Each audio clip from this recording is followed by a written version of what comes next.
A little bit of a different start here. We're not driving around, we're not looking at a sunrise. This video picks up where the last video left off. So if you want everything to make sense, you need to watch my previous video, at least the ending of it, if nothing else, to understand why this one is starting the way that it starts. All right, back to me. Well, yesterday kind of went off the rails. So you get two for 2 days in one video. Blanca came back, took over Swath, and I ran to town, washed the pickup real quick. There's a spit everywhere. Washed the pickup real quick, grabbed lunch. Just got home to eat at like 2:30, and I get a phone call. It was horse day at our kids' school. So our PE teacher, it's an awesome deal that she does. She does like this whole rodeo program. Teaches them how to ride bucking bulls using bouncy balls. Teaches them how to do the barrel pattern. They have to run it. All this sort of stuff, you know, just try and make gym class a little more interesting. Well, the very last day of the rodeo session is horse day. Live horses. And if you have a horse, you're allowed to take your horses. So Kayla loaded up the 2 horses for the kids, took them. Everything was going great until she went to get one of them, stepped right around the back corner of the trailer, I guess really close to one of the horses, not realizing it. Spooked the horse, it kicked her right in the gut. So I went over to go make sure the horses were all right. My mom ran her to the hospital to go get checked out the ER to make sure everything was okay with her. Everything came back fine. That was it. I'm gonna say they got to the hospital a little after 3, and she got home a little after 7. So 4 hours. She goes, I was in right away because one of the other ladies there with horses was an EMT, and she wanted to call Kayla an ambulance. Kayla's like, no, I don't need an ambulance. But I guess she went ahead and called the ER to tell them she was coming because she got there and in she went. So that was kind of handy. But yeah, so it was quite the ordeal. Then I had to check Braylon out of school because I'm like, okay, I don't know horses, you do. You're in charge. So I just kind of gave her a hand where she needed it, getting them loaded up and unloaded. So yeah, it was interesting. Oh, and then I get a phone call late last night. About 5 o'clock, bearing went out on the conditioner rolls on the swather. So that's awesome. So today's fun. We got to move cattle from that side to this side.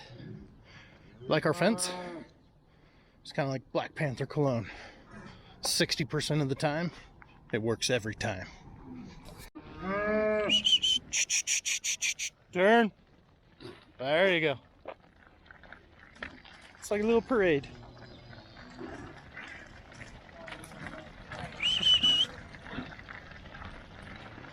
Well, they're little enough, they're going to be here for a while.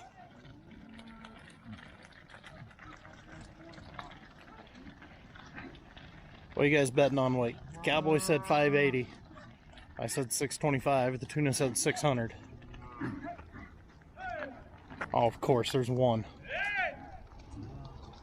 Okay, cattle are moved, cattle are doctored. Swather out there is fixed. Now we've been kind of hiding in here. You can hear the creaking and cracking. The wind from our cold front has hit. Here in like another hour or so, they say it's going to be gusts over 50. So it's going to be a lot of hiding in the shop, which means, unfortunately, not much to record. So while everyone's leaving for lunch, I thought I'd show you guys this. Place is pretty unrecognizable. Been doing a pretty major deep clean, trying to organize some more stuff just because we got mass chaos. As you can see, we still got a crazy corner along with the mystery machine.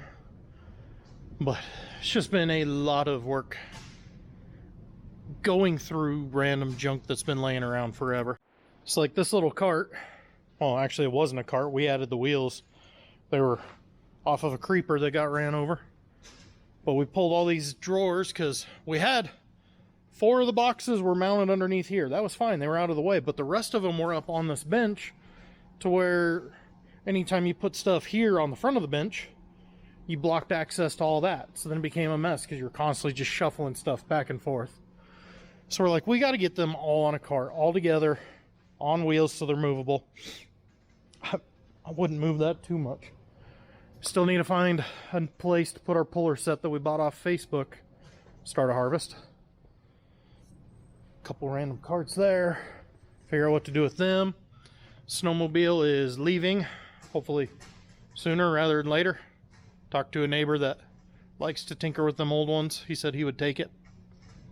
We haven't had that thing running since like 2006 when I was in college.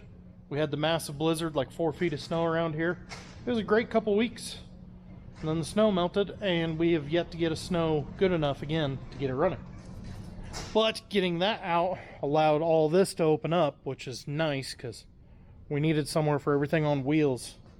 It's one of those things, if you don't have wall space for stuff, it's constantly going to be in the way.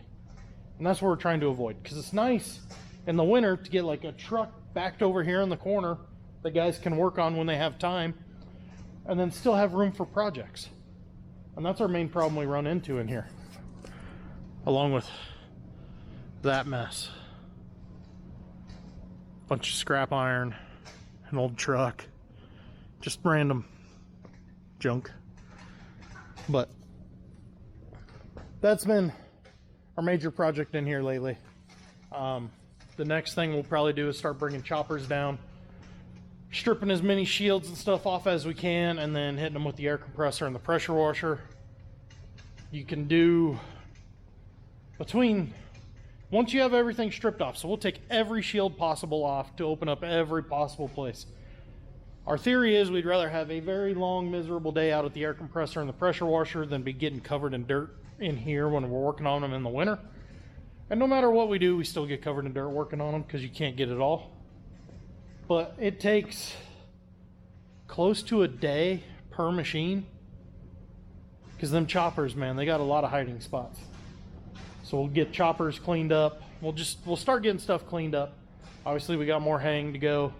Cattle's gonna keep going. We got another run of water coming.